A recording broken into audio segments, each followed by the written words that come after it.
I welcome you all. I am Aman Tufail, Assistant Professor at University of Similar Campus, Badin.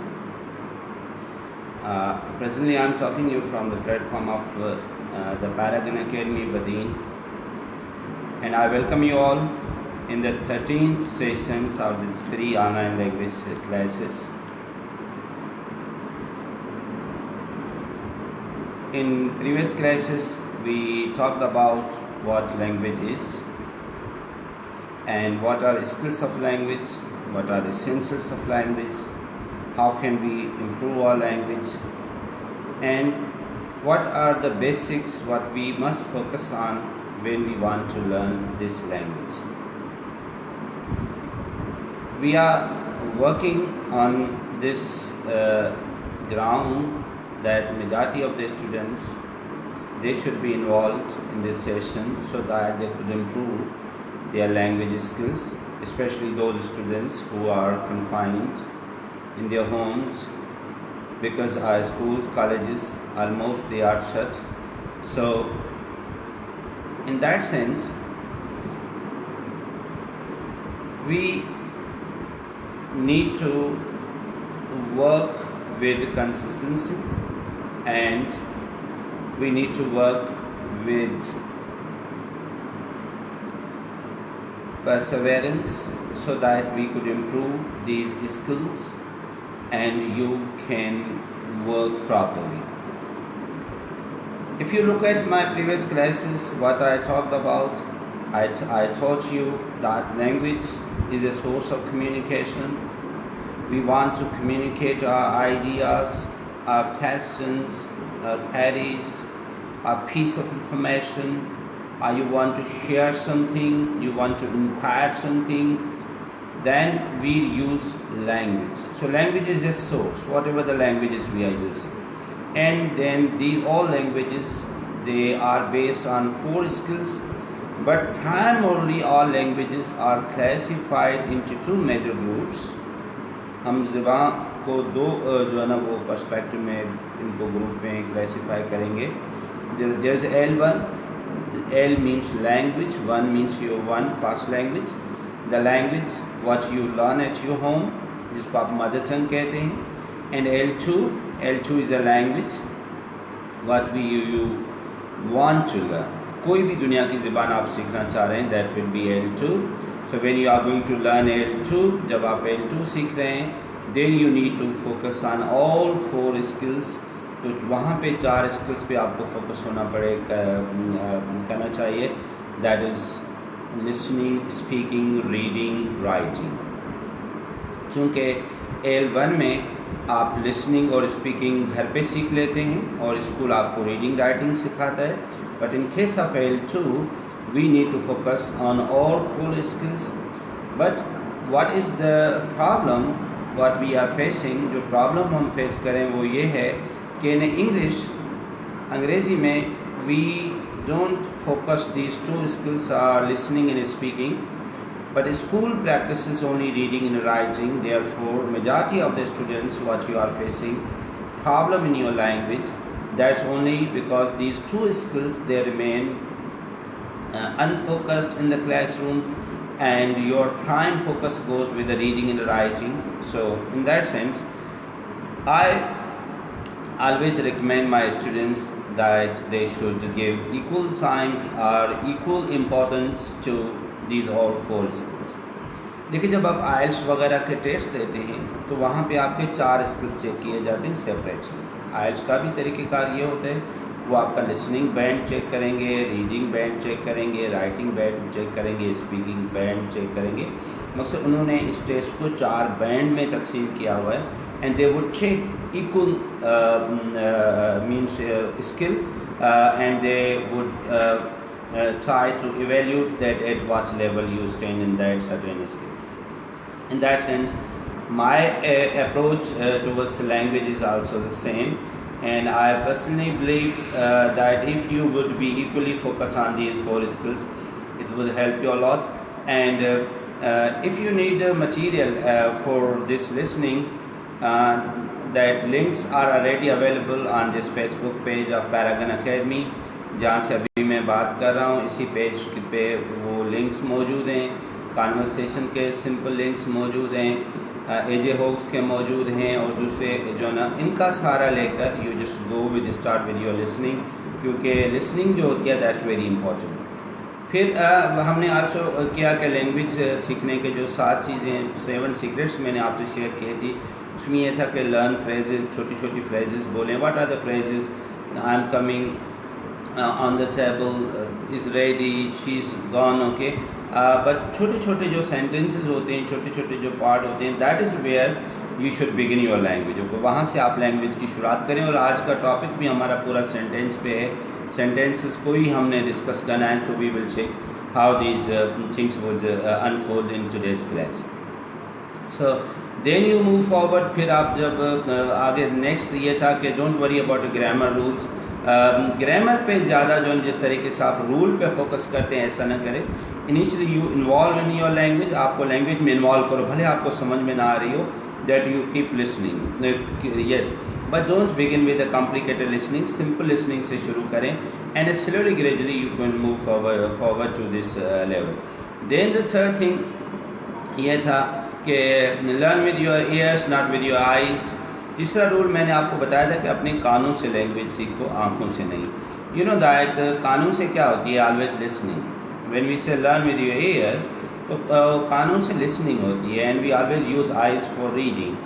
सो ज़बानें जो होती हैं वो कानों से सीखी जाती हैं। देखिए जो लोग, जो हमारे साथी जिनकी नज़र नहीं होती, अंधे होते हैं, वो ज़बान सीख जाते हैं, लेकिन जिनके कान नहीं होते हैं, जो बहरे होते हैं, सुनने की समात नहीं रखते, वो फिर जो ना वो ज़बान से भी जो ना गूंगे हो जाते हैं, क्योंकि कोई आवाज़ उनको इनपुट नहीं मिलती, तो वो अपनी ज़बान से भी उसी को, पहले आप आवाज़ को सुनते हो, फिर उसको कॉपी करते हो, फिर वो आप बोलने की कोशिश करते हो।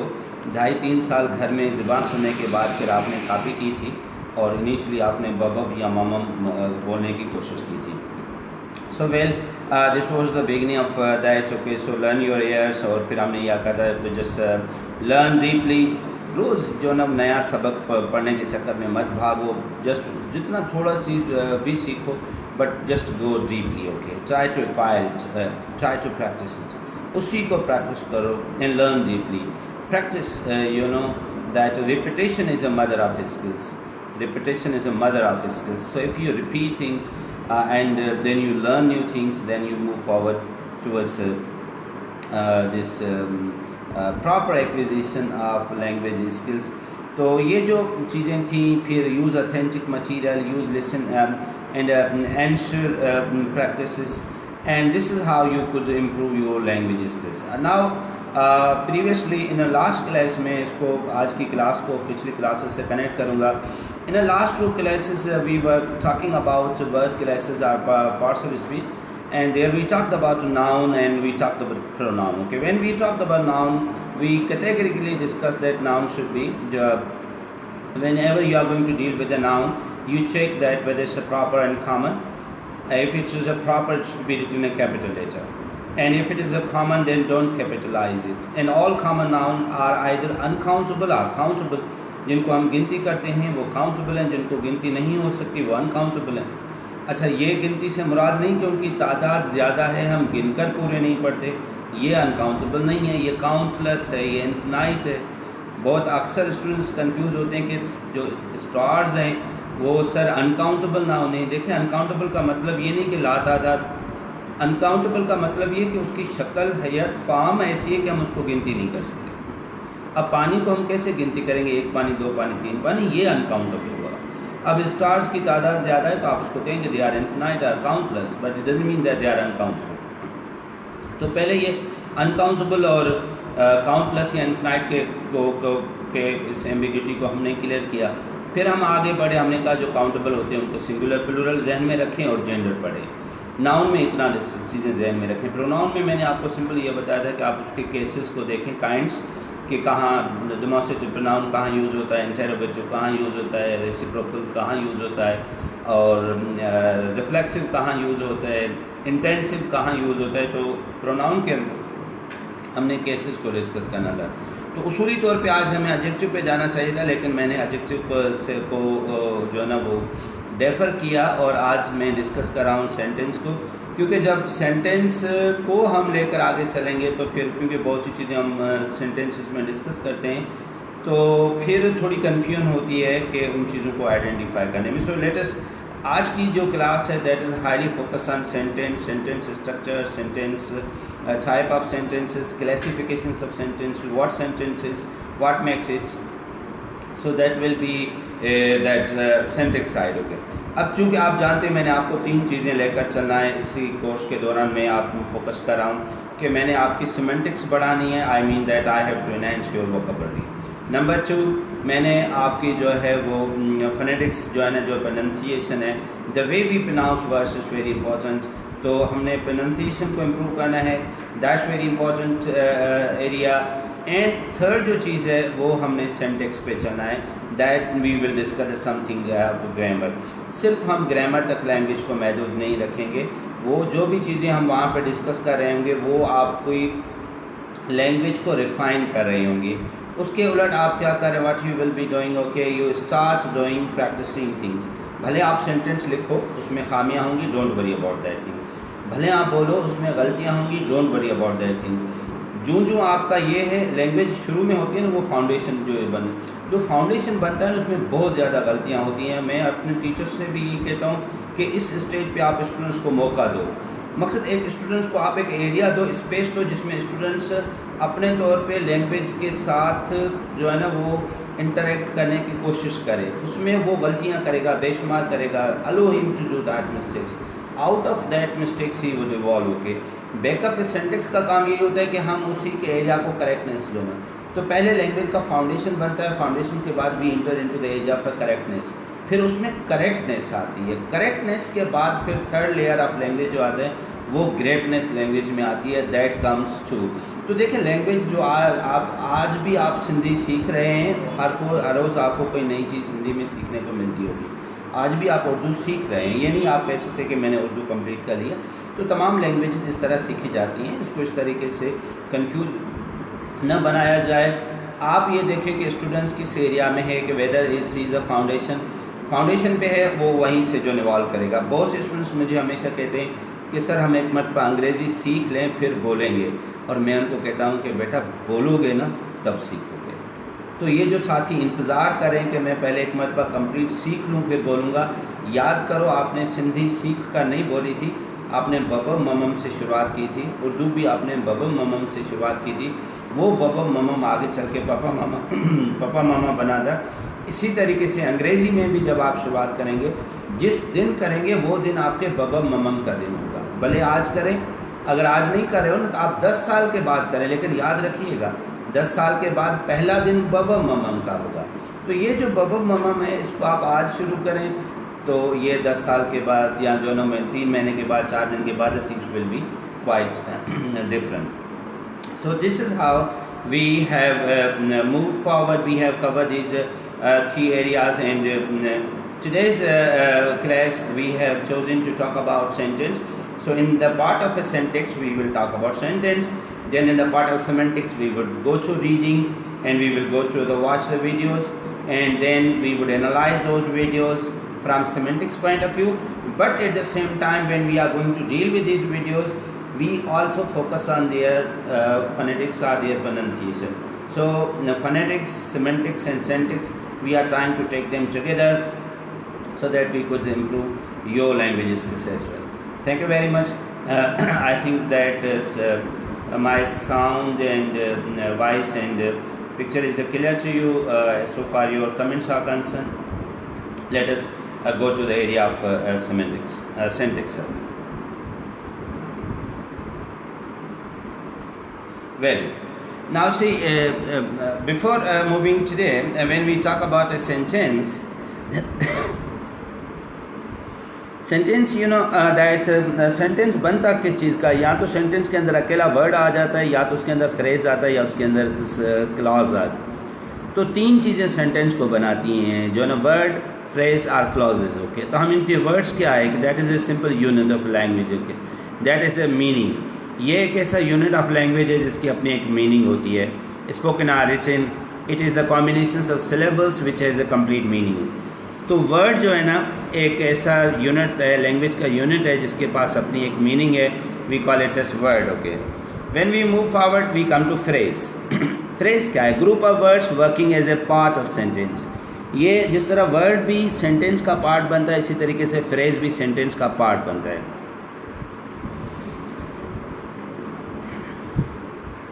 So in that sense, which has neither complete sense nor does it have the subject is called phrase. Okay, अब एक बार ज़हन में रखें, फ्रेज का मामला ये है, फ्रेज सेंटेंस का पार्ट है, ज़बरदस्त, लेकिन इसके पास कंप्लीट सेंस नहीं होता. I have made it very clear कि वर्ड और सेंटेंस में फ़र्क क्या है. The word has a meaning, sentence has a complete sense, not only sense but A complete sense. तो फ्रेज क्या करेगी? फ्रेज के पास जो है ना कंप्लीट सेंस नहीं होगा. मिसाल के तौर पे नीचे एग्जांपल है ना, द बुक, ठीक है, दैट पेन, ये फ्रेज है, ऑन द टेबल, ये फ्रेज है, ओवर द वॉल, ये फ्रेज है, अर्ली इन द मॉर्निंग. अब देखें ये partial, they just give you partial sense but they won't give you complete sense of any complete sense or complete information, they won't.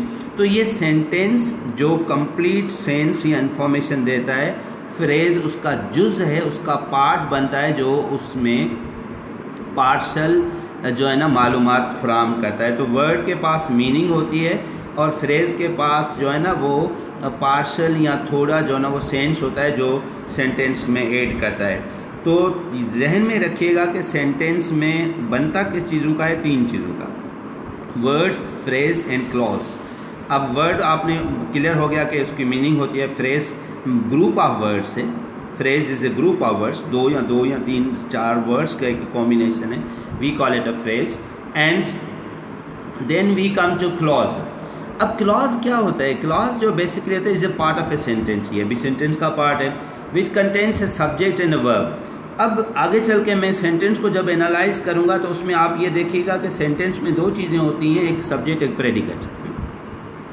अच्छा, clause का भी मामला ये है कि इसी के अंदर भी सब्जेक्ट और ये जो प्रेडिकेट की क्वालिटीज़ हैं ना जो सेंटेंस के पास है वो क्लॉज के पास भी मौजूद है. लेकिन इसका मसला ये होता है कि ये जब अपने जो इंडिपेंडेंट जो सेंटेंस होता है, इंडिपेंडेंट जो क्लॉज होता है, जो मेन सेंटेंस होता है, जब उसके साथ होता है तो अपनी मीनिंग रखता है और जब उससे अलहदा होता है तो ये अपनी मीनिंग खो बैठता है. इसके लिए ये कंप्लीट, क्योंकि सेंटेंस मीन्स वो जिसके पास कंप्लीट सेंस हो. अच्छा, टेक्निकल पॉइंट ऑफ व्यू से अगर देखा जाए जो स्ट्रक्चर है, अब सेंटेंस के पास स्ट्रक्चर में क्या है? 2 चीज़ें, सब्जेक्ट एंड प्रेडिकेट. आगे चल के आएगा so what is subject and predicate, I will discuss. अच्छा, क्लास के पास क्या है? क्लास के पास भी दोनों चीज़ें मैसर हैं, लेकिन what is the difference? Difference ये कि सेंटेंस जहाँ भी रहेगा अकेला अपनी मीनिंग और मतलब और मफहूम को मेंटेन रखेगा. तो it will not lose its essence, it will be always meaningful. अकेला रहेगा but it would remain meaningful. On the contrary, clause if independent with if it is separated from its main part, जब clause को आप अपने main part से अलहदा कर दोगे तो ये फिर जो है ना वो कंप्लीट सेंस नहीं दे सकेगा. मिसाल के तौर पे usually join to the rest of the sentence by a conjunction वगैरह लगाकर हम इस सेंटेंस को यूज़ करते हैं, लिंक करते हैं इन क्लॉजेज को. अब मिसाल के तौर पे देखिए, Ali said that he would come the next day. ठीक है, अब अगर सिर्फ बात, अब देखिए यहाँ पे दैट कंजक्शन है, अली सेड, अली ने कहा, he would come the next day. अब ये मेजर पार्ट है, मेन पार्ट है. ओके, अब ये अपना मतलब मफहूम रखेगा, लेकिन अली सेड यहाँ पे देखें ये बात एक क्लास तक रह गई और ये कंप्लीट सेंस कभी भी नहीं जो है ना वो दे सकता. और आगे उसका मतलब जो है ना, अगर यहाँ तक इस सेंटेंस को रोका जाएगा, अली ने कहा, क्या कहा, तो अब बात वहीं रुक गई, ये कंप्लीट सेंस नहीं दे सकता. कभी कभार क्लासेस को जब हम जोड़ करते हैं, स्ट्रक्चर्स में होते हैं, ये पार्टिसिपल भी होते हैं या इन्फिनेटिव भी होते हैं. Pertaining to participles or infinitives with no subjects or conjunctions. अब देखें मिसाल के तौर पे, ये नहीं है कि जस्ट क्लास इस तरीके से जिस तरह उसके पास सब्जेक्ट और वर्ब हो. कभी कभार ये क्लास इस तरह भी होते हैं कि ये इन्फिनेटिव को यूज़ करते हैं. जब मैं इन्फिनेटिव की बात कर रहा हूँ तो मैं जो है ना वर्ब के साथ जब हम च लगाते हैं तो ये इन्फिनेटिव बन जाता है और जब इंग लगाते हैं तो ये पार्टिसिपल बन जाता है. अब इस सेंटेंस को देखो, realising his mistake, he stopped arguing. अब ही स्टॉप्ड आर्ग्यूइंग जो है ये कंप्लीट सेंस है, कंप्लीट सेंटेंस है, लेकिन रियलाइजिंग हिज मिस्टेक, उसकी वो गलती का जब एहसास हुआ, रियलाइजिंग हिज मिस्टेक, ये प्रेजेंट पार्टिसिपल का इस्तेमाल करके हमने यूज़ किया है। वर्ब के साथ जब इंग लगाया जाता है तो ये पार्टिसिपल बनता है, और जब हम इनके साथ प्रेजेंट पार्टिसिपल जिसको आप कहते हैं, और जब इसके साथ आप ट लगाते हैं तो ये इन्फिनेटिव बनता है, to write, to come, to go. और इस टू गो को अगर आपने पार्टिसिपल में कन्वर्ट करना है तो आप गोइंग लगा दें, टू प्ले को प्लेइंग कर दें, टू वेट को वेटिंग कर दें। तो ये जो रियलाइजिंग इज मिस्टेक, अपनी गलती का एहसास होने के बाद ही स्टॉप्ड आर्ग्यूइंग, तो यहाँ पे आप देख रहे हैं कि ये किस तरीके से जो उसको प्रेजेंट पार्टिसिपल यूज़ करा as a clause. The situation compelled her to withdraw from her point of view. अब देखिए, to withdraw from her point of view, ये अगर आप पार्ट देखें कि ये जो पार्ट है, ये पार्ट यहाँ पे जो है, ये जो है ना यहाँ पे यूज़ जो हो रहा है वो सिंपल हो रहा है किसके साथ, ये हम इन्फिनेटिव लगाकर इसको यूज़ चेंज कर रहे हैं, और यहाँ पर ये आपके सामने जो है ये इन्फिनेटिव क्लॉज है, या इन्फिनेटिव के तौर पे जो है ना वो काम कर रहा है। तो क्लॉजेस जो है ना, एक आपने ऊपर ही सेड देखा, दूसरा क्लॉज आपने रियलाइजिंग हिज मिस्टेक, वो प्रेजेंट पार्टिसिपल से बना था। To withdraw from her point of view, अपने पॉइंट ऑफ व्यू से हट जाना, अपने नुक्ता निगाह से हाथ उठा लेना।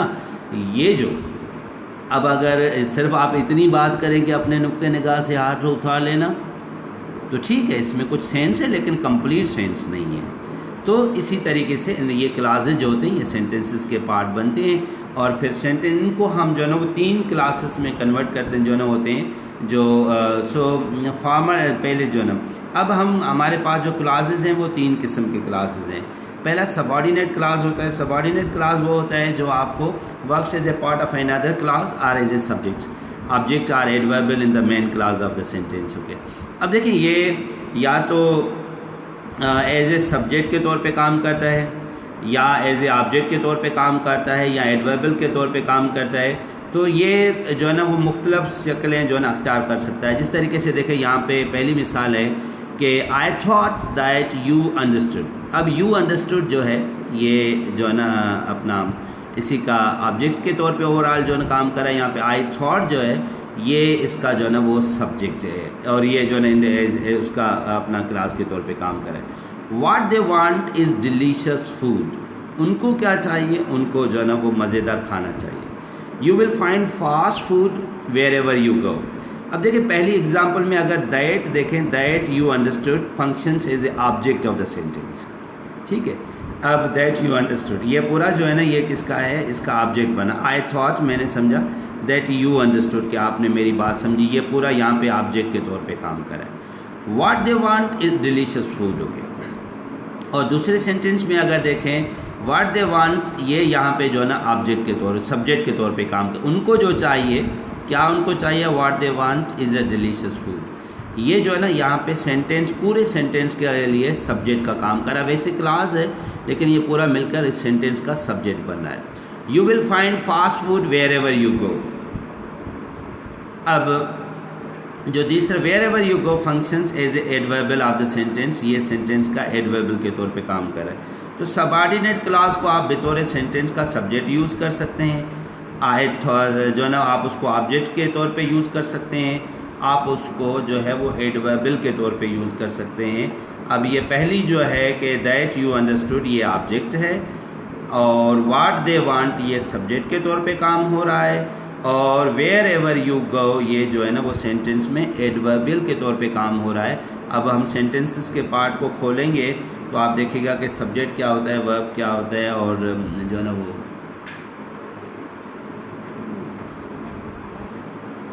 तो we just go with this the type. इसी तरीके से अगर आप कोऑर्डिनेट कंजक्शन को देखेंगे, कोऑर्डिनेट कंजक्शंस भी जो होते हैं वो भी जो है ना वो 2 इक्वल रैंक के होते हैं। देखिए ये कोऑर्डिनेशन कराते हैं। अब एक वर्ड है सबऑर्डिनेट, एक है कोऑर्डिनेट।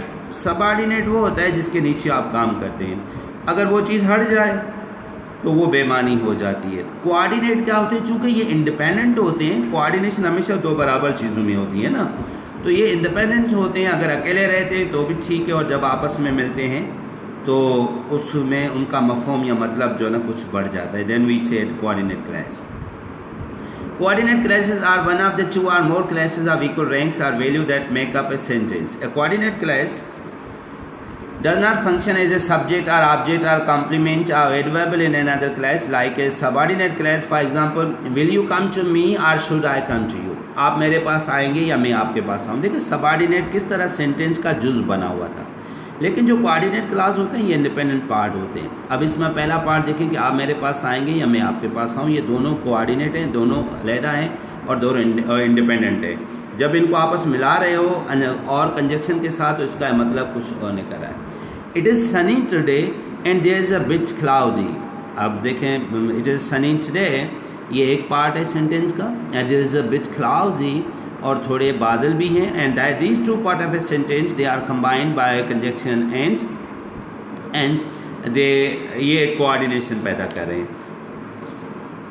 दो सेंटेंस मिलकर जो है ना एक किस्म की कोऑर्डिनेशन कर रहे हैं। तो इस तरह के जो एग्जांपल्स होते हैं we call them these are the clauses are of equal ranks. Equal ranks or value, उनकी बराबर की अहमियत होती है और वो आपस में जब मिलते हैं तो एक एडिशनल मतलब निकलता है, बाकी वो अपनी जोहर में अकेले अपना मतलब मफहूम में वो आज़ाद होते हैं। Then you come to man class. Man class consists of a man or a principal class and one or more subordinate class. इसमें एक principal class होता है, एक subordinate class होते हैं। अब subordinate class ऊपर आपने देखा था कि वो किस तरीके से subject भी बना था, object भी बना था और adverbial भी बना था। तो ये जो इंडिपेंडेंट क्लास मेन क्लास जो होते हैं ये हमेशा इंडिपेंडेंट होते हैं, प्रिंसिपल होते हैं, बाकी जो इनके साथ होती हैं वो सबऑर्डिनेशन करते हैं, इसके जुज़े या इसके अंडर में रहकर काम करते हैं। जिस तरीके से कोई भी किसी ऑर्गेनाइजेशन का हेड होता है और उसके नीचे जो बंदे काम कर रहे होते हैं, तो ये सेंटेंस जो main clause as a head होता है, बाकी जो उसके सबऑर्डिनेट पार्ट होते हैं वो उसके अंडर काम करते हैं और फिर एक मुकम्मल मफहूम या मतलब ये एक जो है ना वो प्रोड्यूस करते हैं। So function like the part of the main class as a subject or as an object or as a adverbial, और ये उसका सब्जेक्ट भी बन सकते हैं, एडवर्बियल भी बन सकते हैं। मिसाल के तौर पे how she works doesn't matter. Okay, the subordinate class how she works doesn't matter functions like the subject of the main class. ठीक है, how she works ये जो है ना वो यहाँ पे सब्जेक्ट के तौर पे काम करा। I thought that you understood. Okay, the subordinate class that you understood functions like the direct object of the sentence. You will find fast food wherever you go. तो इसके अंदर जो wherever you go वो जो as a adverbial के तौर पे काम कर रहा है और जो मेन पार्ट सेंटेंस का है वो वहाँ पे जो न मेंटेन है। So the same sentences can be rewritten like this, you will find fast food anywhere. तो अगर आप इसको दूसरे तरीके से लिखेंगे तो ये क्लास यहाँ से हट जाएगा। तो हमने ये देखा कि क्लास जो होता है कि क्लास सेंटेंस का पार्ट बनता है, इसके पास सब्जेक्ट प्रेडिकेट या सब्जेक्ट प्रेडिकेट या वर्ब वगैरह होते हैं, लेकिन जो ये ज़रूरी नहीं है कि इसके पास कंप्लीट सेंस हो। तो इसमें भी हमारे पास तीन किस्म के जो है क्लास आ गए। आपके पास जो है सबऑर्डिनेट क्लास आ गए, जिस तरह अभी यहाँ पे हमने यूज़ किया कि दैट यू अंडरस्टूड, या जो एज ए ऑब्जेक्ट के तौर पे आपने यूज़ किया कि you will find fast food wherever you go को आपने जो है एडवर्बल के तौर पे यूज़ किया तो काम पे। तो ये जो चीज़ें आप यूज़ करें ये एज ए सबऑर्डिनेट क्लास के तौर पे आप यूज़ करें। जो इंडिपेंडेंट क्लास थे उसमें आपने देखा था कि वो बिल्कुल जो है ना मेन क्लास जो थे वो सेपरेट थे, इंडिपेंडेंटली काम कर रहे थे कि it is sunny today and there is a bit cloudy. ये जो है ना दीज आर इंडिपेंडेंट क्लास यू में से, एंड ये कोऑर्डिनेट क्लास होते हैं क्योंकि इस कोऑर्डिनेट इसलिए करते हैं ये दोनों अपनी जगह पर इक्वल रैंक के होते हैं। इसको हम कंजक्शन लगाकर इससे हम जो है ना मतलब निकालते हैं। अब this is clear about clause. Now if you move forward of this class, okay, अब आते हैं सेंटेंस में। सेंटेंस के पास क्या होता है कि इसके पास एक कंप्लीट जो है ना वो मीनिंग होती है, कंप्लीट मफहूम होता है, it is a complete sense, and ये एक थॉट को डिनोट करता है। अब एक बात देखें कि इस वर्ड के पास मीनिंग है। मीनिंग जब मिलती है तो जो है ना, जब वर्ड्स मिलते हैं तो फिर फ्रेज बनते हैं या क्लॉज बनते हैं और फिर सेंटेंस बनता है। जो सेंटेंस बनता है उसके पास कंप्लीट सेंस होता है। अब ये जितने सेंटेंस हैं कि he is a good boy, Asif rights for the national international newspaper, ये सेंटेंस हैं। अब सेंटेंस को जब हम देखते हैं कि सेंटेंस के पार्ट कितने होते हैं, अब इस चीज़ को जहन में रखें जब भी when ever you classify any sentence, sentence has a 2 part. Sentence के 2 पार्ट होते हैं, सब्जेक्ट एंड प्रेडिकेट। सब्जेक्ट आपको ये बताता है कि काम क्या हो रहा है और प्रेडिकेट आपको बताता है कि वो काम उसके जो है ना वो सब्जेक्ट हमें ये बताता है कि जिसके बारे में मालूमात हो रही हो, जो चीज़ डिस्कस हो रही हो, जिसके बारे में जो है ना वो जिसके बारे में कहा जा रहा है ना, वो सब सब्जेक्ट हो। और उसके बारे में जो भी मालूमात मिलेगी वो आपको प्रेडिकेट में मिलेगी। प्रेडिकेट का बेसिक काम ये है कि उसमें आपको उसके बारे में जितनी भी मालूमात है, जो भी इंफॉर्मेशन है, या और इसको सिंपल कहूँ कि जिक्र किसका छिड़ा है, बात किसकी छिड़ी है, तो वो सब्जेक्ट है। अब उसके बारे में क्या कहा गया है वो प्रेडिकेट है, वो पूरा आपको प्रेडिकेट में मिलेगा, like that. For example, furthermore predicate में कंसिस्ट ऑफ 4 मेन पार्ट्स। अब सब्जेक्ट सेंटेंस के पार्ट कितने? 2, सब्जेक्ट एंड प्रेडिकेट। प्रेडिकेट से मजीद क्या निकलेंगे? प्रेडिकेट से मजीद 4 चीज़ें निकल सकती हैं। You can have a verb, you can have a object, you can have a adverbial, you can have a compliment. 4 मुतवक्का जो है ना वहाँ से चीज़ें निकल सकती हैं फ्राम अ प्रेडिकेट। अब देखें, अब डिपेंड करता है कि आपका जो है ना वो सेंटेंस का प्रेडिकेट किस तरह का है, दैट डिपेंड्स ऑन दिस। अब ये एक सेंटेंस है, वसीम लॉफ्स। इसमें वसीम सब्जेक्ट है जिसका जिक्र हो रहा है, लॉफ दैट इज प्रेडिकेट, और प्रेडिकेट से लाफ क्या निकला? ये इज ए वर्ब है। अब इस टाइम हम सेंटेंस को अगर देखें तो इस सेंटेंस में हमें 2 चीज़ें मिली, सब्जेक्ट एंड प्रेडिकेट, और प्रेडिकेट से सिर्फ एक चीज़ निकली कि वर्ब। मैंने आपको बताया कि सब्जेक्ट जो प्रेडिकेट होता है इसमें से 4 चीज़ें निकल सकती हैं। खाली वर्ब निकलेगा, जो है ना वर्ब और ऑब्जेक्ट भी निकल सकता है, और वर्ब और एडवर्बियल भी निकलेगा, और कॉम्प्लीमेंट भी निकलेगा। तो यहाँ से प्रेडिकेट में से मुतवक्का तौर पे 4 चीज़ें आ सकती हैं, वर्ब या ऑब्जेक्ट या कॉम्प्लीमेंट या जो है ना एडवर्बियल। अब ये जो सेंटेंस है ये लॉफ है, तो इसमें वसीम लॉफ्स, इसमें हमें सिर्फ प्रेडिकेट में से एक चीज़ निकली है जो कि वर्ब है। क्योंकि ये इंट्रांजिटिव वर्ब है तो इंट्रांजिटिव वर्ब के अंदर जो है ना ऑब्जेक्ट नहीं होता है, इसको ऑब्जेक्ट की ज़रूरत नहीं है। इसके लिए यहाँ पे जो सेंटेंस है ये कंप्लीट है, इसको किसी ऑब्जेक्ट की ज़रूरत नहीं है। अब इंट्रांजिटिव या ट्रांजिटिव ये एक वैसे तो चैप्टर उसका है, वर्ब का है, हमें वर्ब पे इसको डिस्कस करेंगे, लेकिन यहाँ पे सिर्फ एक क्लू बताता चलूँ कि देखें जब भी आप कोई काम करते हैं ना, when you are doing any piece of work, जब कोई काम होता है तो अब वर्ब को उसके लिए ट्रांजिशन चाहिए। ट्रांजिशन लफ्ज़ का मतलब क्या है पहले देखें, ट्रांजिटिव इंट्रांजिटिव हम बता देते हैं, लेकिन इसके वर्ड को समझो कि transition, what does mean by transition? Transition means मुंतकिली। मुंतकिली एक स्टेज से दूसरी स्टेज, एक सिचुएशन से दूसरी सिचुएशन में जब मुंतकिली हो रही होती है हम उसको ट्रांजिशन कहते हैं। ट्रांजिशनल पीरियड भी होता है। फॉर एग्ज़ाम्पल, आपने नया घर बनाया है और आप उसमें शिफ्ट हो रहे हैं, कुछ सामान आपका शिफ्ट हो गया है और कुछ अभी रहता है। कोई आपसे पूछे कि आप नए घर में शिफ्ट हो गए, तो आप कहेंगे no, we are in a transitional period. Transitional period मकसद अभी हमारी शिफ्टिंग चल रही है। We say Pakistan is in a transitional state from agriculture to industrial state, कि पाकिस्तान जो है ना ज़रूरी माशरे से सनती माशरे की तरफ जो है वो उसके ट्रांजिशनल पीरियड में है जिसमें से गुजर रहा है। तो ये जो ट्रांजिशन होती है वर्ब में वो यूँ होती है कि जो ऑब्जेक्ट आपको चाहिए, what object you need basically, जिस ऑब्जेक्ट की आपको ज़रूरत है, जो आप काम कर रहे हो। अब कुछ ऐसे काम हैं जिनको ऑब्जेक्ट की ज़रूरत नहीं है। मिसाल के तौर पे आप कहते हैं कि मुझे सोना है, तो सोने के लिए किसी चीज़ की ज़रूरत नहीं है। लेकिन कुछ ऐसे वर्ब हैं ना जिनको ऑब्जेक्ट चाहिए। ऑब्जेक्ट से मुराद ये कि जब वो काम होगा तो कोई चीज़ होगी तब वो काम होगा। अब एक बंदा कहता है कि मैंने खाना है। अब देखिए, खाना एक वर्ब है, एक काम है, लेकिन खाने के लिए कोई चीज़ तो मैसर हो ना, सेब हो, आम हो, फूड हो, कोई चीज़ होगी तब खाने का अमल होगा ना। तो ये जो खाने का वर्ब है, इसकी जो ट्रांजिशन मुंतकिली हो रही है वो किसके ऊपर हो रही है? That's going to take place on a verb, on an object, उस ऑब्जेक्ट के ऊपर हो रही है। तो वर्ब जो है ना ईट, उसके लिए जो ऑब्जेक्ट आपको चाहिए तो वो ट्रांजिशन हो गई खाने की उस सेब के ऊपर। या आप जैसे आई रीड, मैं पढ़ता हूँ। देखिए जब कोई चीज़ मौजूद नहीं है पढ़ने के लिए तो आप क्या पढ़ेंगे? अब यहाँ पे कोई चीज़ हो ना, अखबार हो, किताब हो, या कोई चीज़ तो हो ना पढ़ने के लिए, तो जब तक चीज़ नहीं होगी तो आप पढ़ नहीं सकते। इसके लिए रीड एक ऐसा वर्ब है जिसको कोई चीज़ ऑब्जेक्ट चाहिए जिस पे रीडिंग वर्ब की अमल की ट्रांजिशन मुंतकिली हो पाए। तो वर्ब जिसको मुंतकिल होने के लिए किसी चीज़ की ज़रूरत पड़ती है we call them transitive verb, और वो वर्ब जिसको मुंतकिली के लिए ज़रूरत नहीं पड़ती we call them as intransitive verb. It's very simple. So चूँकि यहाँ पे लॉ ऑफ इंट्रांजिटिव वर्ब है, यू डोंट नीड ऑब्जेक्ट।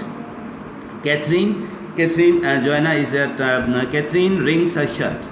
अच्छा, यहाँ पे इस सेंटेंस को अगर हम एनालाइज करें तो इसके दो पार्ट हैं। कैथरीन सब्जेक्ट है, जिक्र किसका छिड़ा? कैथरीन का। अच्छा जी, उसके बारे में क्या कहा गया? रिंग्स अ शर्ट, ये पूरा प्रेडिकेट है। अब थोड़ा प्रेडिकेट को खोलें कि इस प्रेडिकेट के अंदर क्या है। इस प्रेडिकेट के अंदर जो है ना आपके पास दो चीज़ें मिली, एक मिला रिंग्स, एक मिला अ शर्ट। अब रिंग क्या है? ये वर्ब है, रिंग का मतलब है निचोड़ना। अ शर्ट ये ऑब्जेक्ट है। अब इस सेंटेंस में आप देखें, आपको इस प्रेडिकेट में दो चीज़ें निकली, इसमें से एक वर्ब निकला है, एक ऑब्जेक्ट निकला है। अब वर्ब क्या है? निचोड़ना। जाहिर बात है कोई चीज़ होगी तो निचोड़ी जाएगी ना। अब रिंग एक ऐसा वर्ब है जिसी को किसी ऑब्जेक्ट के ऊपर ट्रांजिशन मुंतकिली चाहिए। So we use when you say that it's rings a shirt, so here ring is a verb and a shirt is an object, and this is going to this is a transitive verb. ऊपर law of intransitive verb था, उसको object की ज़रूरत नहीं पड़ी, लेकिन ring जो है वो ऑब्जेक्ट ट्रांजिटिव वर्ब है, इसको ऑब्जेक्ट की ज़रूरत है। रिंग का मतलब होता है कपड़े वगैरह धोने के बाद जो हम निचोड़ते हैं, we use some rings. Okay, rings a shirt. Okay, अब अगर आगे देखें, so look at this.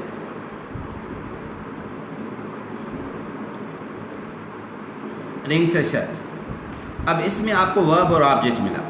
My father is a doctor.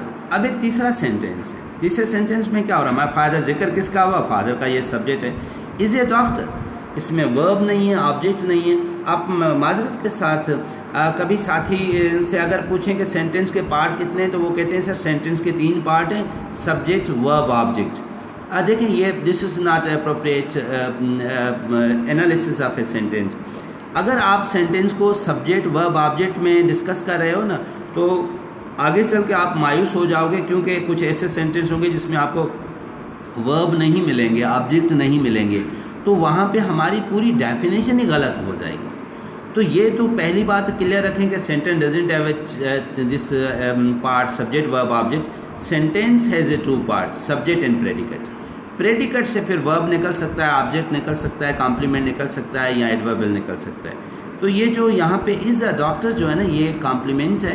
Compliments क्या होता है? कॉम्प्लीमेंट एक सेंटेंस का पार्ट होता है जो सेंटेंस को कंप्लीट करता है, और ये सेंटेंस में उस सेंस को कंप्लीट करने की मदद करता है। तो इज़ ए डॉक्टर ये कॉम्प्लीमेंट है। She is my sister complement है। He is my brother, is my brother जो है ना कॉम्प्लीमेंट है। शी इज़ सिक जो है ना ये कॉम्प्लीमेंट है। आई एम बिजी जो है ना ये कॉम्प्लीमेंट है। तो ये देखें यहाँ पे कोई वर्ब नहीं है, यहाँ पे कोई ऑब्जेक्ट नहीं है, और इस तरह के हम बहुत से सेंटेंस रोज़मर्रा की ज़िंदगी में हम यूज़ करते हैं जो सिर्फ कॉम्प्लीमेंट पे चलते हैं कि this is my school, is my school complement है, दिस जो है इसका सब्जेक्ट है जिसका जिक्र हो रहा है। She is my sister, she subject है, इज़ माई सिस्टर कॉम्प्लीमेंट है। They are happy, they subject है, आर हैप्पी कॉम्प्लीमेंट है। तो ये जो सेंटेंसेस के पार्ट होते हैं they only discuss in that connection. Now move forward from this third example, look at here. अब चौथी मिसाल जो है ना, Aslam writes related to his brother monthly. अब इस सेंटेंस में देखिए आपको चारों पार्ट मिल रहे हैं। सब्जेक्ट, जिक्र किसका है? असलम का, Aslam is a subject. Writes related to his brother monthly. अब इसमें देखिए राइट क्या है? ये वर्ब है। ये पूरे का पूरा writes related to his brother monthly, ये पूरे का पूरा जो है क्या है? प्रेडिकेट कहलाएगा। This complete is will be discuss as a predicate. अब इस प्रेडिकेट में से क्या निकला? ये एक ऐसा प्रेडिकेट है जिसमें आपको चारों चीज़ें मिल रही हैं। इसमें राइट वर्ब, अ लेटर इसका ऑब्जेक्ट है, क्योंकि राइट एक ट्रांजिटिव वर्ब है। लिखना है, क्या लिखा जाएगा? खत लिखा जाएगा। तो लिखने के वर्ब की जो ट्रांजिशन मुंतकिली होगी किस ऑब्जेक्ट चीज़ पे होगी, that will be on letter is object. To his brother complement है जो सेंटेंस को कंप्लीट कर रहा है, उसका पार्ट बना है। मंथली, देखिए एडवर्ब जिस तरह मैंने आपको क्लास में पढ़ाया था, एडवर्बियल जो सेंटेंस का पार्ट होता है वो हमें बताता है कि जो काम हो रहा है वो कैसे हो रहा है, we call it adverbial. So this is simple, adverbial is a part of sentence जो बता रहा है कि ये काम तो होता है, लिखता तो है, कैसे लिखता है। तो यहाँ पे आपने देखा कि सेंटेंस के 3 पार्ट होते हैं, 2 पार्ट होते हैं, सब्जेक्ट एंड प्रेडिकेट, और प्रेडिकेट से मुतवक्का तौर पे वर्ब, ऑब्जेक्ट और कॉम्प्लीमेंट निकल सकते हैं। अब एक बात सिंपल यहाँ पे क्लियर करूँ, ये चूँकि एक सेंटेंस होता है ना, अभी मैंने कहा कि सेंटेंस के 2 पार्ट होते हैं, तो ये जो इम्परेटिव सेंटेंसेस होते हैं इसको अगर आप देखेंगे, ये वो सेंटेंसेस होते हैं जिसमें सिंपल शट द डोर। अब इसमें मैंने जिस तरह आपको बताया ना कि सेंटेंस के 2 पार्ट होते हैं, सब्जेक्ट और प्रेडिकेट। अगर आप शट द डोर को देखें तो शट द डोर के अंदर शट तो वर्ब है, डोर ऑब्जेक्ट है, क्योंकि किस चीज़ को बंद किया जा रहा है, डोर को बंद किया जा रहा है, तो डोर ऑब्जेक्ट है, शट की उस पर ट्रांजिशन हो रही है, तो शट वर्ब और डोर ऑब्जेक्ट, वर्ब और ऑब्जेक्ट कहाँ से निकलते हैं, ये तो प्रेडिकेट से निकलते हैं। तो इस सेंटेंस के अंदर देखें क्या चीज़ मिसिंग है, सब्जेक्ट मिसिंग है। सेंटेंस के 2 पार्ट है, सब्जेक्ट एंड प्रेडिकेट, इसके अंदर क्या चीज़ मिसिंग है, जो है ना सब्जेक्ट नहीं है। शट द डोर ये पूरा प्रेडिकेट से निकलेगा, शट वर्ब है, डोर ऑब्जेक्ट है। तो अब इसमें हुआ क्या, ये जो इस तरह के इम्परेटिव सेंटेंस हैं इसमें जहन में रखा करें कि इसका जो सब्जेक्ट होता है वो हमेशा यू होता है, वो लिखा नहीं जाता, वो समझा जाता है। क्योंकि जब आप किसी को ऑर्डर देते हैं, आप ऑर्डर तब देते हैं जब वो आपके सामने होता है। व्हेन यू से shut the door means you shut the door, come here means you come here, okay. तो यू जब हम वहाँ पे रेफ़र नहीं किया जाता, वो वहाँ पे अंडरस्टूड होता है। तो ये चीज़ अगर कोई ये कहे कि इम्परेटिव जो सेंटेंस होते हैं जिसमें ऑर्डर वगैरह दिए जाते हैं, तो उसमें जो है ना वो वर्ब की, सेंटेंस की क्या सिचुएशन होती है, तो उसमें सिर्फ आपको प्रेडिकेट मिलता है, यू डोंट फाइंड सब्जेक्ट। लेकिन इसका सब्जेक्ट जो हमेशा यू होता है, that is understood, it's not spoken और written like this.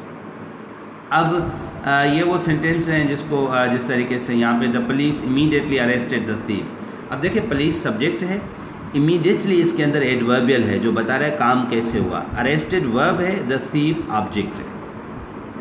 The police immediately arrested the thief, तो the police is subject, immediately adverb. अब एडवर्बल बता रहा है कि कैसे अरेस्ट किया, फौरन किया, अरेस्ट वर्ब है। या he is now a visiting faculty member at university of Sindh, he जो है ना इज ए प्रोनाउन, इज़ ये वर्ब है, लिंकिंग वर्ब है। नाउ एडवर्बियल है, a visiting faculty member complement है, एट यूनिवर्सिटी ऑफ सिंध जो है ना ये फिर एक और एडवर्बियल है। तो अब देखिए इसके अंदर आपको जो है ना इस सेंटेंस के अंदर ही जो कि सब्जेक्ट जिसका जिक्र हुआ, इज़ ये वर्ब है, लिंकिंग वर्ब है। नाउ एडवर्बियल है, नाउ एडवर्बियल है सेंटेंस में कि अभी वो क्या है, अ विजिटिंग फैकल्टी मेंबर, ये कॉम्प्लीमेंट है, सेंटेंस को कंप्लीट कर रहा है। एट यूनिवर्सिटी ऑफ सिंध, ये भी एडवर्बियल है, ये भी वैसे यूनिवर्सिटी ऑफ सिंध जो है ना, लेकिन इस सेंटेंस के अंदर क्या है, एडवर्बियल है। कहाँ पे वो फैकल्टी मेंबर है उसकी से, वो यूनिवर्सिटी ऑफ सिंध में। तो इस तरीके से ये इस सेंटेंस के अंदर आप देखें कि आपको सब्जेक्ट और इसमें आपको ऑब्जेक्ट नहीं मिल रहा, क्योंकि हम यहाँ पे ट्रांजिटिव वर्ब नहीं यूज़ करें।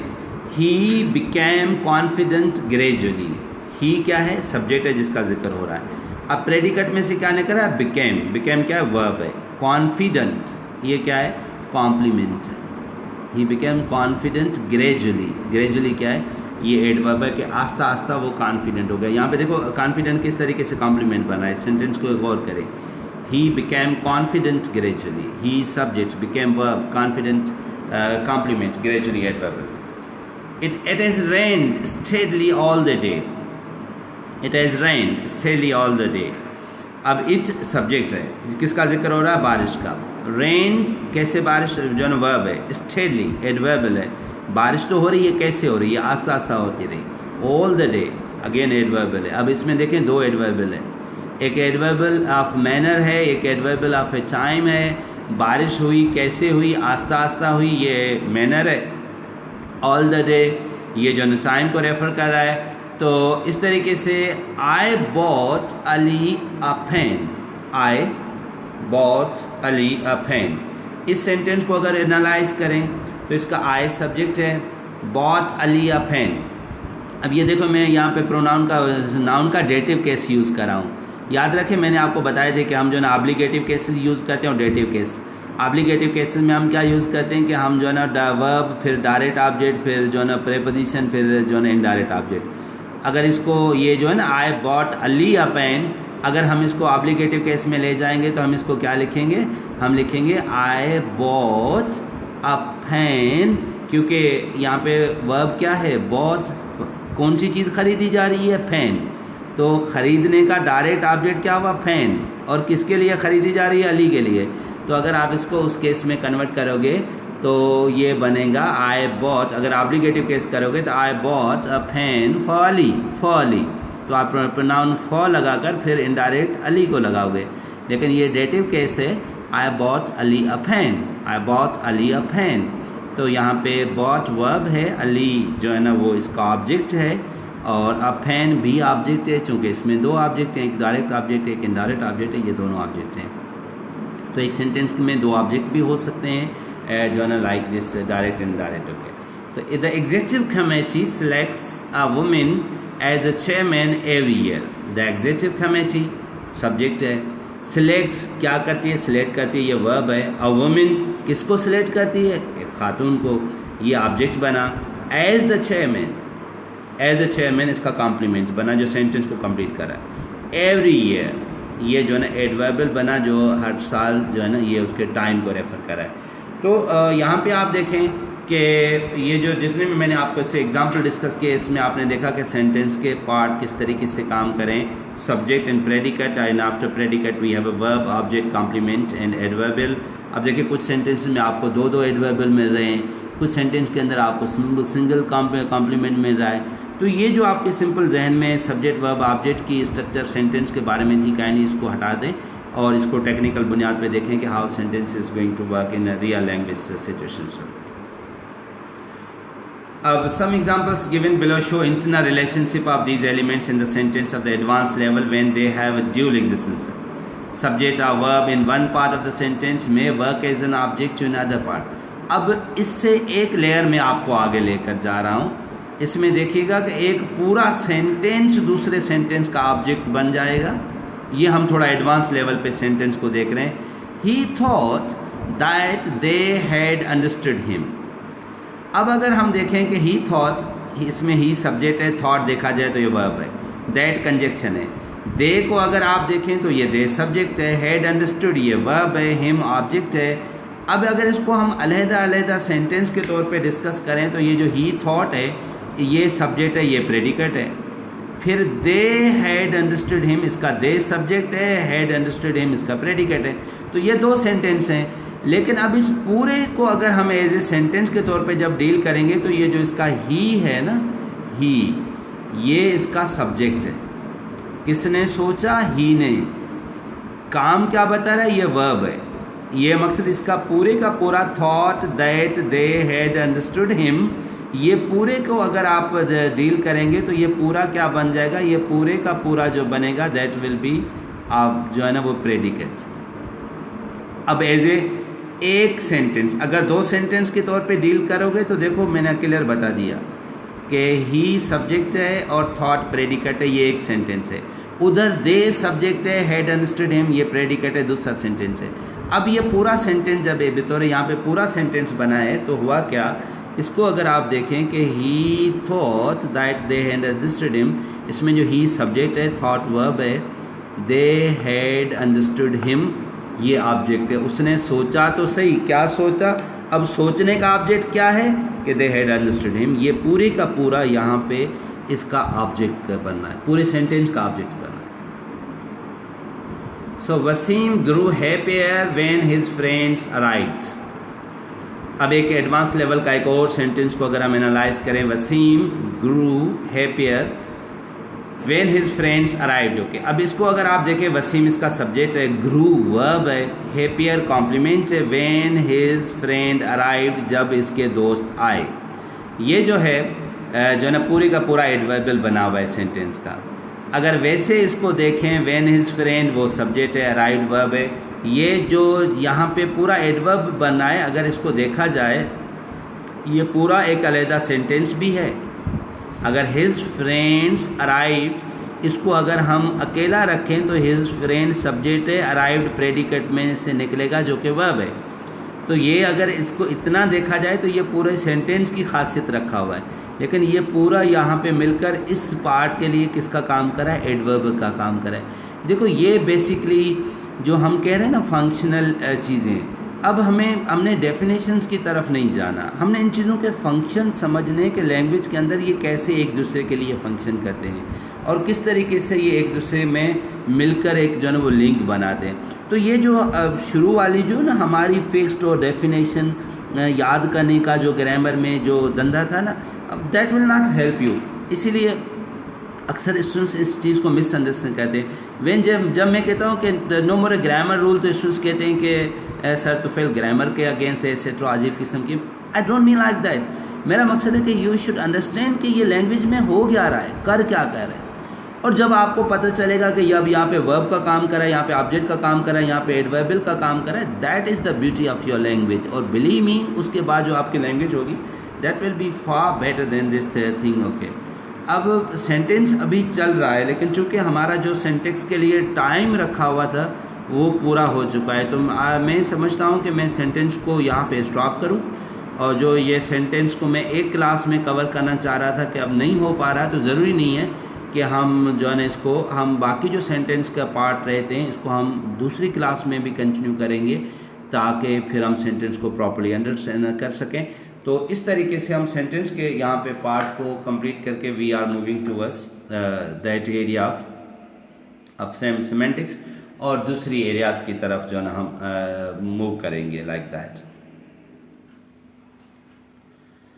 So well, now in the first sessions of a sentence today we analyzed what is a sentence and what are the part of a sentence. We discussed that word, phrase, clauses can make a sentence. Then further we understood that what is a word, that is a meaning, this is a prime unit of a language. Number two, we discussed that phrase, that is a group of words that gives a partial meaning to a sentence. Then we said that a clause that apparently looks to be a sentence but it loses its meaning is a sentence once it's being separated from its main clause. We classified these clauses into three groups: subordinate clause, coordinate clause, and the main clause. So the coordinate clause, they are of equal rank, but the subordinate clause, they could be used as a part of the sentence, but once they are separated from that part, they miss. Okay, as you wherever you go, realizing his mistake, to write an essay, that could be the examples of subordinate clause. Then we talk about that what is a sentence. We classify the sentence is has a two part. It is a subject and a predicate. We don't discuss that sentence could be analyzed as a subject, verb, object.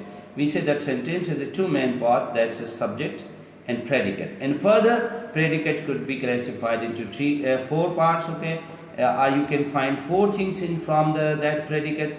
There could be verb, there could be object, there could be adverbial, there could be complement. It depends what verb you are using in a sentence. If it is a transitive verb, it needs a transition from subject from verb to an object.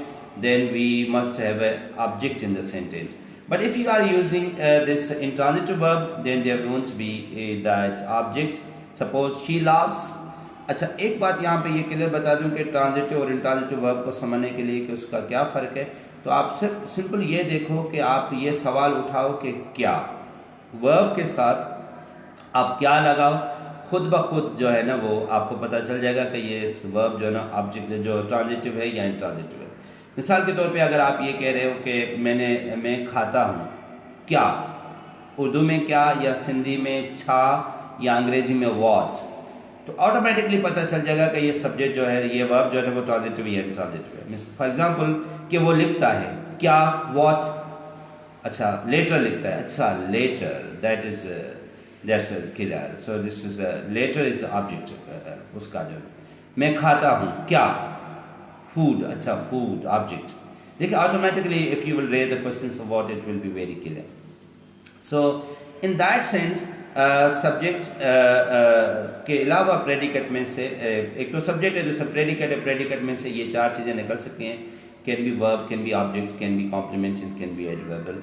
और फिर ये नहीं कि सिर्फ एक sentence तक ये चीज़ें महदूद रहती हैं, फिर आप हैरान हो जाएंगे एक पूरा सेंटेंस दूसरे सेंटेंस का सब्जेक्ट बन जाता है, एक पूरा सेंटेंस दूसरे सब्जेक्ट का एडवर्बल बन सकता है, एक पूरा सेंटेंस दूसरे सब्जेक्ट का ऑब्जेक्ट बन सकता है, जो हमने एडवांस लेवल की एग्जांपल्स को डिस्कस की। So I am not going to continue this only syntax in today's class, that will not be justice. So we are just going to curtail this session and we will continue sentence in our next class. Let us move towards this language session where we will cover semantics and phonetics and your reading and listening session. So let's go with this.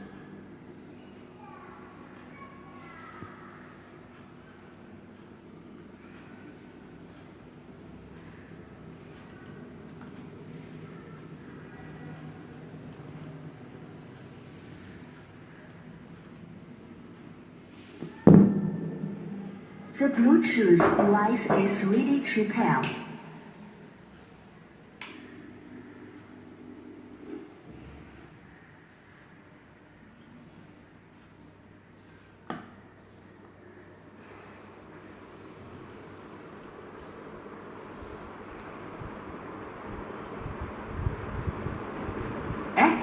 Line in.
Well, this video is very close to your life, okay, also to your life as well as to your language learning skill, in a sense that when you start your language it was like these buddies, how they were moving forward and how they were going through this process. It was really interesting. This is for you, for your reading. You just go through this reading session, then I would explain. It's your time to read. When you will finish, then I would explain this clip, this reading material. Please go through your reading.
Thank you very much. Okay, your reading time is over. In this clip, we see some small or newly hatched ducklings. We see some small, इसे small ना कहें, small. Old, coal, CLL, coal, या ALL, old. BALL जो होता है ना, इसे pronounce it bowl. इसे बाल ना कहें. और जिस तरह आप उर्दू में कहते हैं ना, बोल क्या चाहिए, से लाइक दिस, बोल, बोल, खोल, CL, खोल, दरवाज़ा खोल.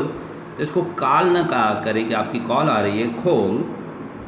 Small or newly hatch. अच्छा, जब अंडे जो होते हैं उसमें से जब बच्चे पैदा होते हैं, ये हैचिंग होती है. और जब कोई बर्ड वगैरह अपने अंडे के ऊपर बैठकर उनमें से बच्चे पैदा करने का जो प्रोसेस होता है, उसको हम हैचिंग कहते हैं. Okay, so we say that birds are hatching their eggs, hatch. और वैसे हैच को हम और भी जगह पर लगा सकते हैं, कोई मंसूबा, कोई साजिश किसके खिलाफ बनाना, तो भी हम कहते हैं please don't hatch conspiracy against me. Sir, they are hatching conspiracy against me. Conspiracy, साजिश, हैच, कंस्पिरेसी, साजिशें बनाना. सो न्यूली हैच डकलिंग्स, ये बतख के छोटे बच्चे हैं, आर चिक्स आर ट्राइंग. मैं चिक्स भी लगा रहा हूँ, ducklings, they are trying to fly or climb. Okay, तो मकसद जो यहाँ पे हम जनरली ले रहे हैं, अगर कोई बच्चा परिंदे का है, वो उड़ना चाह रहा हो, या यहाँ पे वो जो है ना, वो यहाँ पे हमारा मतलब क्लाइम है, ऊपर चढ़ना. अब फ्लाई मैं इसलिए यूज़ कराऊंगा अगर कोई परिंदा उड़ना चाहता है तो उसके लिए, चूँकि मैंने बताया कि ये जो सेशन है वो हम सिमेंटिक्स को ज़्यादा कवर करें, तो हमारा मकसद ज़्यादा है वो कैब ज़्यादा वर्ड्स को यूज़ करना और उनका यूज़ सीखना. So chicks are trying to fly or climb. Okay, अगर वो उड़ने की कोशिश करें, they are climbing up a staircase. यहाँ पे आपने देखा वीडियो में कि वो एक स्टेयरकेस के ऊपर चल रहे हैं. दे क्लाइमिंग अप, क्लाइम अप. यहाँ पे अप जो है, ये जो है ना प्रेपोजिशन यूज़ हुआ है. अच्छा, जब भी आप ऊपर चढ़ते हैं तो अप लगा करें, और नीचे चढ़ उतरते हैं तो आप डाउन लगा दें, ताकि वर्ब सेम रहेगा. Climb up, climb down. Climb up the car, climb down the car. Climb up the tree, climb down the tree. So climb up, climb down. Climb up a tree. So they are climbing up a staircase. वो एक सीढ़ी के ऊपर चढ़ने की कोशिश कर रहे हैं. They dwindle. What does mean by dwindle? Okay, जब बंदा लड़खड़ाता है नशे की हालत में, वैसे जो है ना वज़न बोझ की हालत में, वैसे कमज़ोर होने की हालत में जब बंदा लड़खड़ाता है, we use term dwindles. They dwindle. वो लड़खड़ाते हैं. And fall. जिस तरह ऊपर मैंने कहा ना small, तो इसे हम पढ़ेंगे फोल. फोल, फाल ना कहें, आल या फाल या काल ना. खोल, फोल, स्मॉल. सो दे फोल, वो नीचे गिरते हैं, but they keep moving and fluttering. अच्छा, जब परिंदे अपने पर मारते हैं उड़ने से पहले, जो परों की आवाज़ होती है या वो निकालते हैं, दैट्स कॉल्ड फल्टरिंग. वो अपने जो है पर मारते रहते हैं और आगे बढ़ते रहते हैं. They don't want to stop. Eventually देखें, यहाँ पे मैं कंजक्शन यूज़ कर रहा हूँ जो लिंक जोड़ रहा है. आखिरकार जो ऊपर वाले सेंटेंस को दूसरे वाले सेंटेंस के साथ लिंक पैदा करें. इवेंचुअली और फाइनली, अल्टीमेटली या इवेंचुअली, बिलाखिर, आखिरकार, finally. They succeed in climbing. अब यहाँ पे देखें, हम छोटे छोटे सेंटेंस लगा रहे हैं, हम बड़े कम्प्लेक्स सेंटेंस की तरफ मैं नहीं जा रहा हूँ. अब ये simple sentence, compound sentence, complex sentences, ये आज सेंटेंस का जो चैप्टर हमने छोड़ा है, we will continue right from here. So they succeed in the climbing up. वो कामयाब हो रहे हैं. Finally they succeed in climbing up. आस्ते आस्ते वो कामयाब होते हैं चढ़ने में. Their mother is a good teacher. उनकी जो मदर है वो एक अच्छी टीचर है. टीचर या लीडर जो रहनुमा होते हैं. पैट्रन.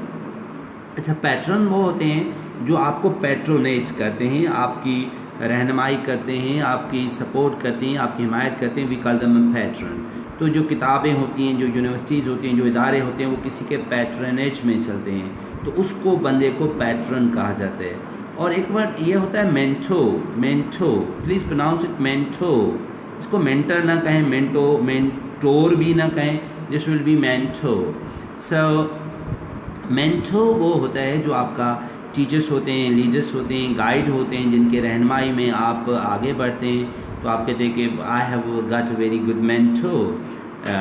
तो उसकी माँ जो है ना, वो एक अच्छी टीचर है, अच्छी लीडर है, अच्छी mentor. They never give up. वो जो बच्चे हैं ना वो कभी भी हथियार नहीं डालते। गिव अप का मतलब है हथियार डालना। Please don't give up. या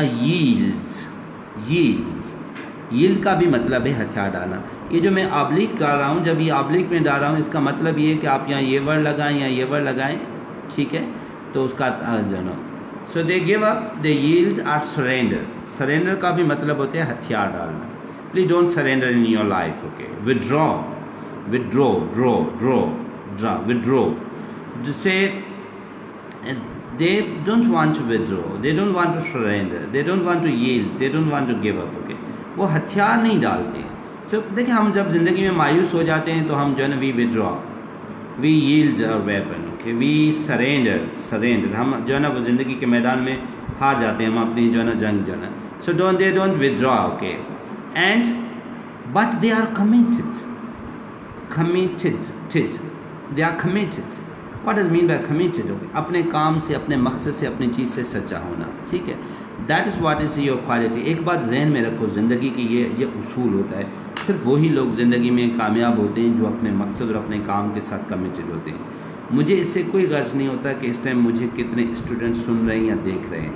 मतलब ये कि आपको अपने काज के साथ कमिटेड होना चाहिए। अगर एक बच्चे को भी ये चीज़ हेल्प कर रही है तो आई थिंक कि मेरा ये टाइम जो है ना वो बेहतर यूटिलाइज हो रहा है।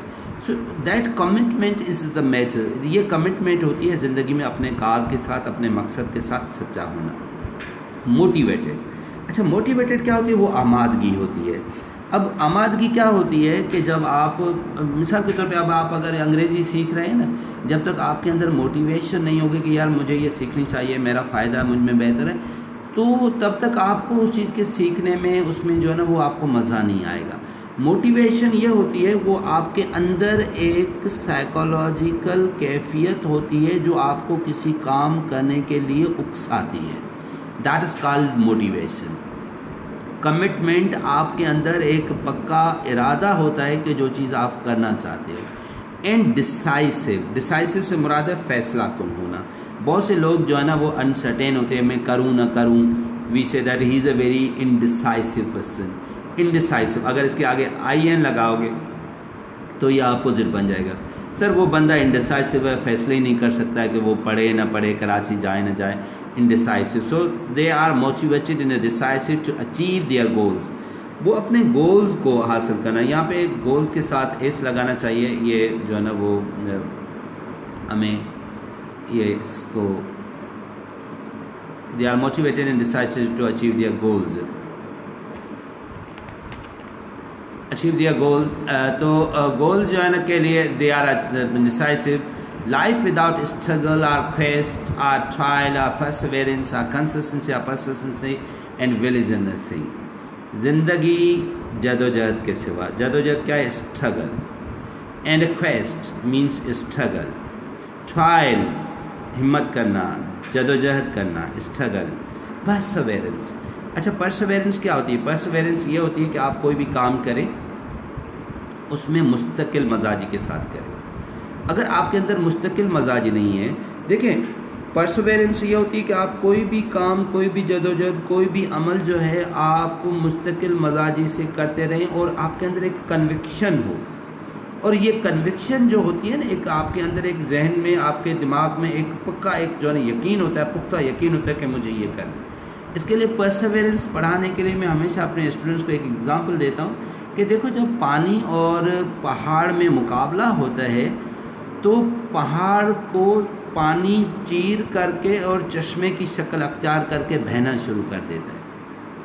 इससे ये साबित नहीं होता कि पहाड़ से पानी ज़्यादा ताकतवर है, मगर एक बात है कि पानी के अंदर परसिवेरेंस होती है कि मुझे बाहर निकलना है, बाहर निकलना है। फिर वो पहाड़ के हर सुराख में से निकलने की कोशिश करता है, इधर से इधर से उधर से, होता होता होता होता कहीं ना कहीं से वो अपना रास्ता बनाता और एक दिन वहीं से चश्मे की शक्ल में अख्तियार करके बाहर निकल आता है। So when ever this A confrontation between a water and rock, जब भी पानी और उसके अंदर मुकाबला होता है, वाटर विन्स, पानी जीत जाता है।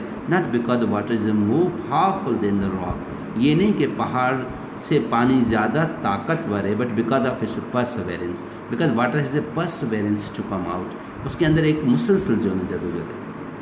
लैंग्वेज यही है, ज़िंदगी के अंदर परसेवरेंस चाहिए होती है, अपने गोल्स, अपने मकासद, अपने मकसद का हासिल करने के लिए you need a Perseverance.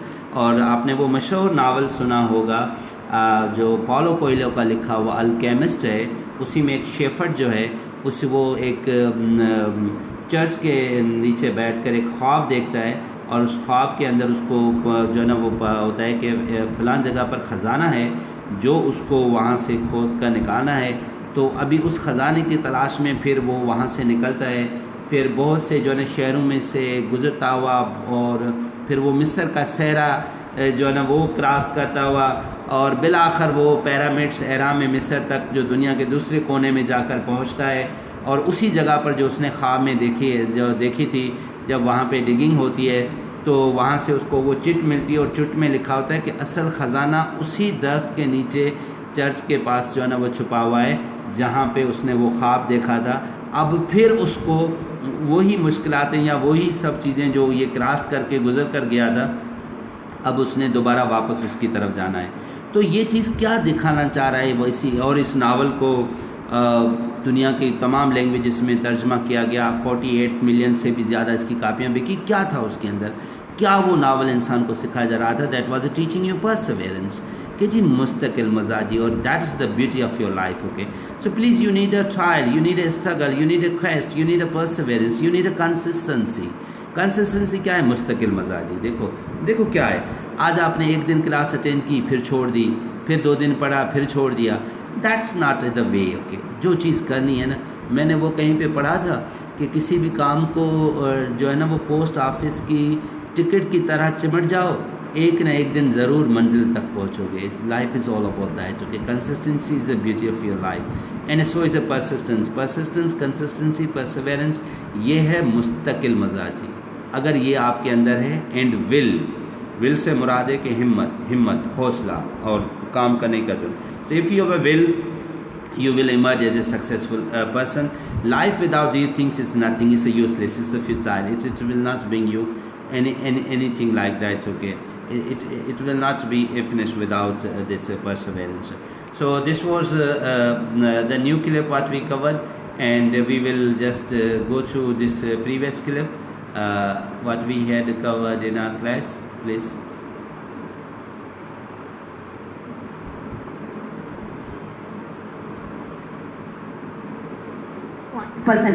You become doctors, engineers.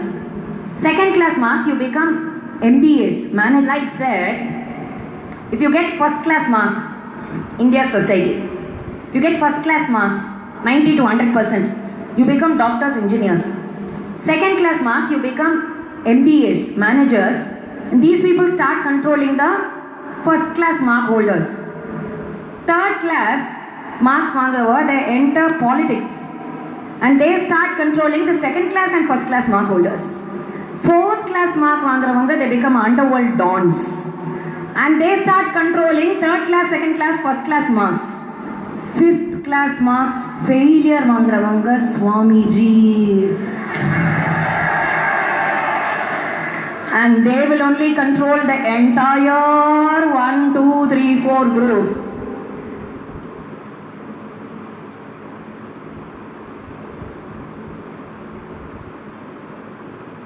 Okay, so now look at this. This is just for a lighter sense.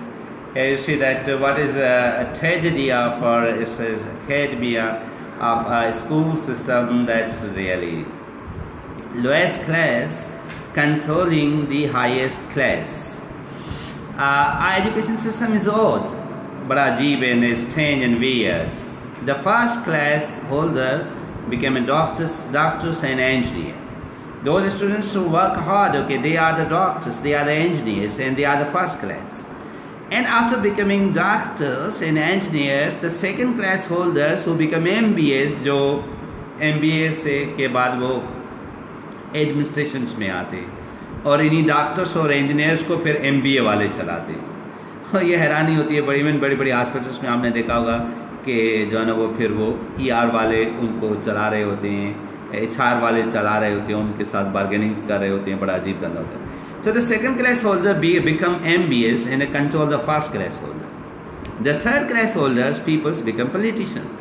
और जो थर्ड क्लास जो एकेडमिक होते हैं, होल्डर होते हैं, क्लास होल्डर होते हैं, वो फिर सियासत में चले जाते हैं। And control the first and the second class, वो फिर फर्स्ट और दोनों को कंट्रोल करते हैं। The fourth class holders become underworld don, वो फिर डॉन बनते हैं and control above classes, first second and third classes.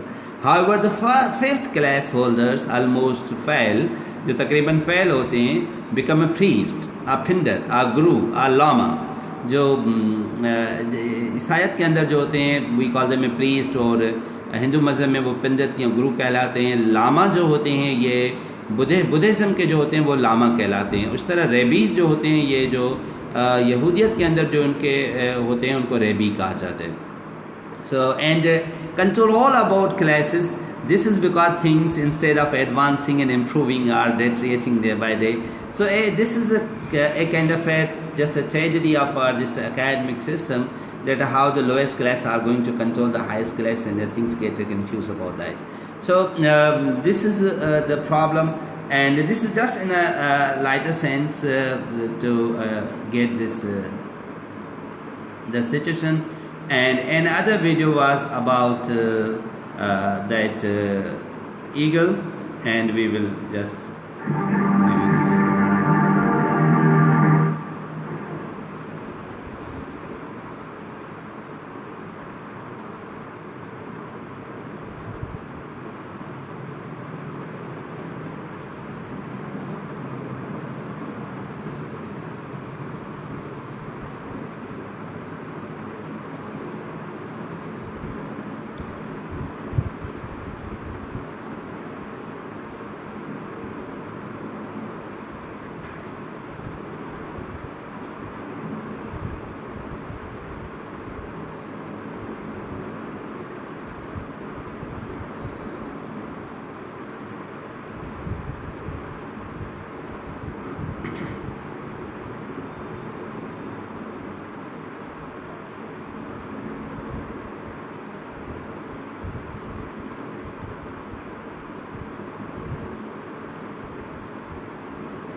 Okay, now look at in this video.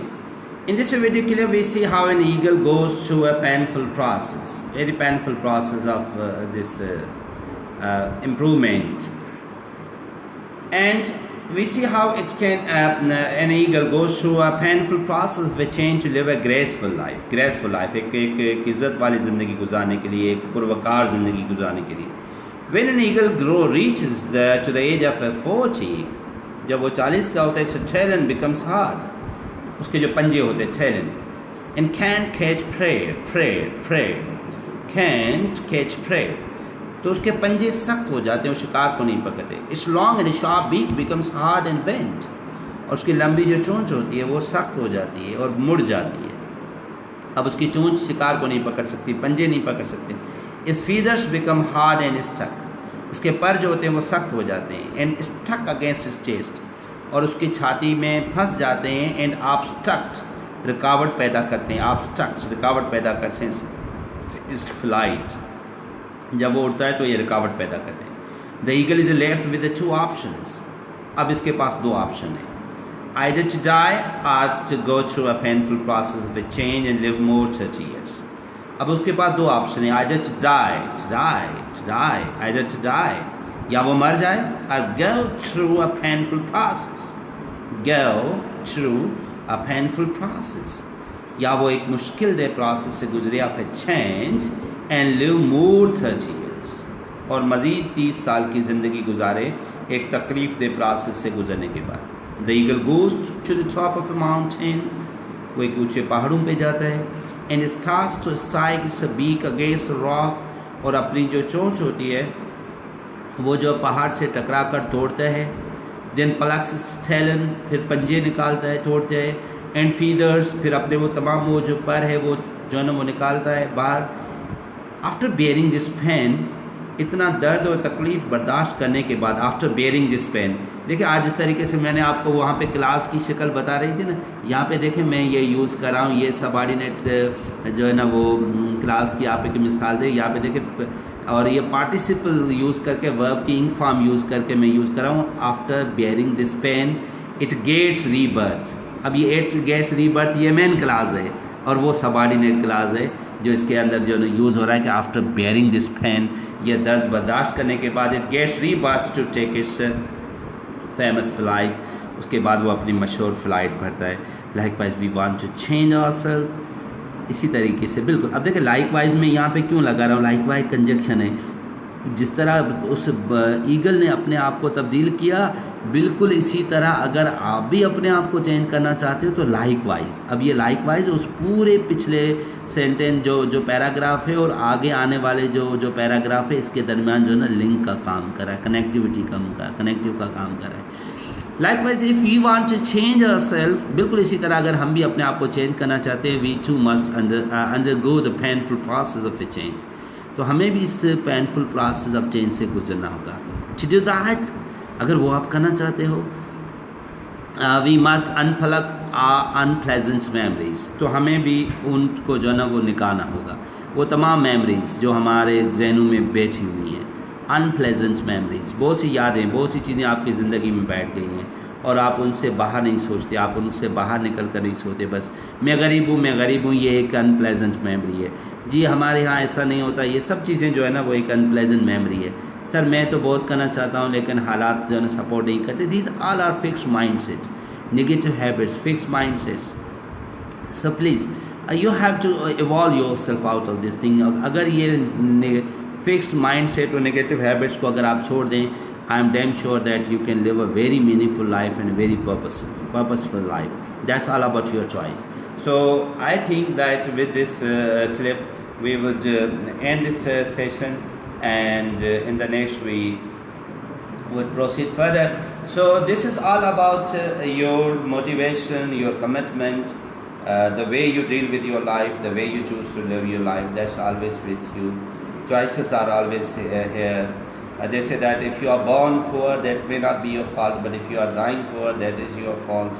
Choice is with you, and when you go through these choices, you need to choose very critically, very scientifically, very analytically. Don't be traditional in your choice, don't be traditional in your decisions, don't go with the flow. जिस तरीके से go with flow, बहुत से लोग होते हैं जो दूसरों को देख कर चलते हैं, वो करते हैं जो वो दूसरों को देख कर करते हैं। That's not approach in life. Don't be the one who are going with the flow, okay? Just be the ones who have their own way at looking at the things, and they choose their things individually, and they have their critical means and method to do something different, to do something different. That is the beauty of life and the language as well. I believe that if you select it critically, you choose it critically, you can live a very happy and a successful life. So thank you very much. By this we are going to end this 13th session of this language class. In a 14th session again we would continue sentence, and in addition to sentence we would also cover some areas of semantics and phonetics as well. Till that, take good care of yourself and of your family, and may Allah bless you all. Allah Hafiz. Bye bye. Thank you.